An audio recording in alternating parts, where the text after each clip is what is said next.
Hey guys, this is Brian Mounts. We're on turfmechanic.com in this channel. Today I want to talk to you about watering the lawn less, but keeping it green. This video, I'm not going to be talking about the obvious things. This video is all about the really, really small things that most people don't even think about or recognize, but they make a huge difference. All right, here's the lawn as it stands today.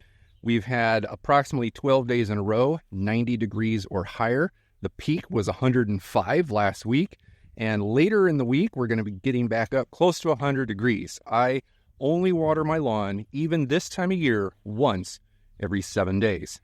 But as you can see, even though I don't water my lawn very often, it's still green. It's still green. It's still healthy.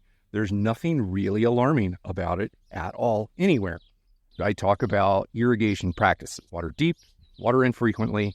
I also talk about water retention practices, products that I put on the lawn to help retain moisture. In this video, we're going to talk about those things that I've been doing over the past year and a half that are supporting my irrigation needs now, my lack of irrigation needs today. I apply micronutrients to my lawn very, very purposefully. I apply potassium to my lawn regularly. Potassium is generally the plant's immune system. A grass plant that is adequately nourished in potassium has a better resistance to drought stress and to heat stress. Potassium is one of the macronutrients. It's one of the NPK. It's the K in lawn fertilizers. But there are other lesser well-known. They're well-known nutrients. For instance, copper, manganese, boron. Some of these other micros aid in calcium. They aid in cell wall strength, cell wall structure, the structure of the cell wall. So the cells of our plants need to be strong. It's like if you built a house out of 2x4s versus popsicle sticks. Popsicle stick house is just going to fall down when there's a slight breeze. Now, I fertilize my lawn regularly with liquid aeration products. The liquid aeration products help alleviate some of that soil compaction. It softens the soil so that root systems can actually go deeper down into the ground. Now, liquid lawn aeration products are for everybody, and not everybody wants to spread liquid products on their lawn. So there are granular sources of potassium as well. Now, of course, the liquid aeration products are usually heavy in potassium, which is one of the reasons why I use them. But if I wasn't applying liquid aeration products, I would be applying straight granular products. But potassium goes a long way. The micronutrients, however, are even more important. And that's why I apply Azomite to my lawn. Azomite is a rock dust from an ancient volcanic eruption in Utah. It contains over 70 micronutrients, 70 trace minerals. It contains all of the rare elements. It contains all of the random weird stuff that is not found in any lawn fertilizers that I've ever seen. Now, most of the things in there, your grass doesn't need hardly any of.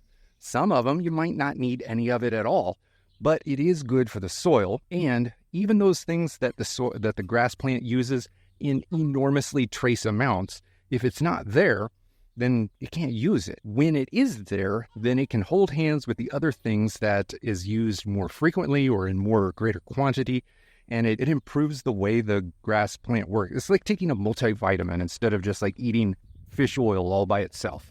Now, all that's to say is potassium and azomite provide all of the stress-resistant nutrients that my lawn needs to really combat the effects of high heat and drought conditions. Also, I've got kids out here. I've got chickens out here. So I have foot traffic. When the lawn is well nourished with these micronutrients, essentially the root systems get stronger and deeper.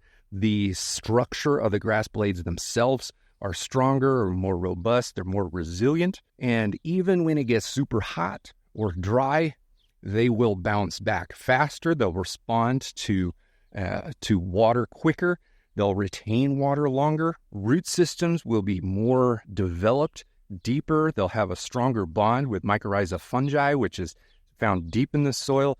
The mycorrhiza basically holds hands with the root system and pulls stuff up, water and nutrients from deeper in the ground than the root systems can reach on their own. And all of this contributes to my lawn's ability to stay green and growing in the middle of extreme heat and drought. Now, I have let my hill go brown because up there, I don't really manage it. I don't fertilize up there. I don't weed control up there. I don't do anything up there except for water and mow. Now, this year, I decided I was going to stop watering up there because it seems kind of wasteful considering the fact that I have not prepared the soil up there. When you tend to the soil, when you feed the soil, when you keep your microbial life healthy in the soil and feed your lawn the micronutrients that it needs, those roots and the grass will thrive in the harshest of conditions.